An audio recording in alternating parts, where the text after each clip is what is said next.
بسم اللہ الرحمن الرحیم۔ اللہ کے نام سے جو بڑا مہربان نہایت رحم کرنے والا ہے۔ معزز سامعین، کھانا کھانے میں رسول اللہ صلی اللہ علیہ وآلہ وسلم کی سنتیں کتنی پیاری اور اچھی ہیں۔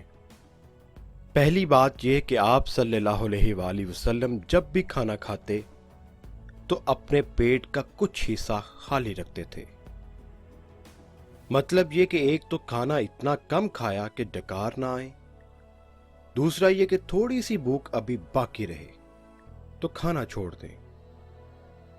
آج سائنس کی دنیا کہتی ہے کہ ایک کھجور انسان کے جسم میں جا کر اتنی کیلوریز کر دیتی ہے کہ وہ آدمی بھوک کی وجہ سے 3 دن تک نہیں مر سکتا۔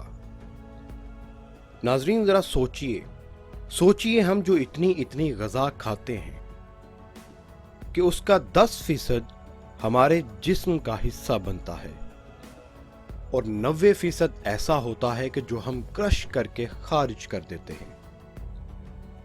یعنی ہم عادت کے لحاظ سے پیٹ تو بھر رہے ہوتے ہیں مگر جسم اس کو کرش کر کے خارج کر دیتا ہے۔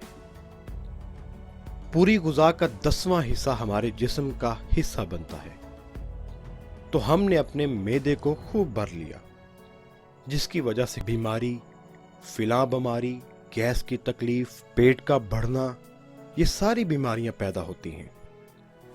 نبی کریم صلی اللہ علیہ وآلہ وسلم جب کھاتے تو پہلا اصول کہ جتنی بھوک ہوتی تھی اس سے ذرا کم کھاتے تھے۔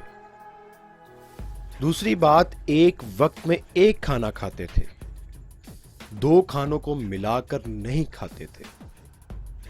ہم تو ایک دسترخوان پر 4 5 کھانوں کو ملا کر کھاتے ہیں۔ میں کبھی سوچتا ہوں کہ جتنی مرغن غذائیں ہم نے تیار کی ہوئی ہیں، آپ ان میں سے تھوڑا تھوڑا لے کر ایک برتن میں ڈال دیں تو دیکھیں کیا بنتا ہے۔ اس کو دیکھنے کو بھی دل نہیں چاہے گا۔ ذرا سوچئے۔